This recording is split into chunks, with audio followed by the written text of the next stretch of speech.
to show you how to wire wrap this style of pendant. You can wear it this way or with lots of wire. I've got here 12 inches of gold-filled 26 gauge wire.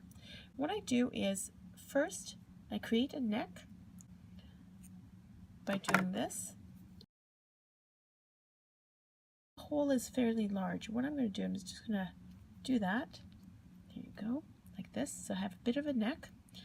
Then what I do is I wire to the top and I wrap around. That secures it. And I can pinch in just a little bit like this so it's tight. And I keep sufficient tension on it. And I pinch it again this way. And I'm not crisscrossing, but you can crisscross if you want. And just keep tension pulling it this way.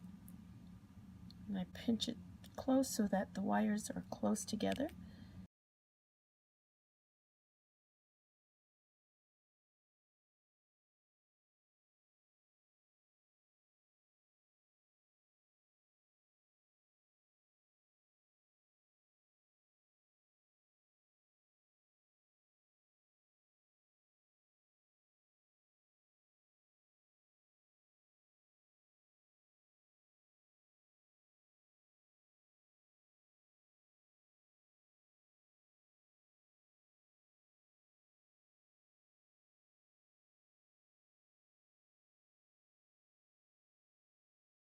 You want to keep the hole here so that the wires are not blocking the hole. There you have it.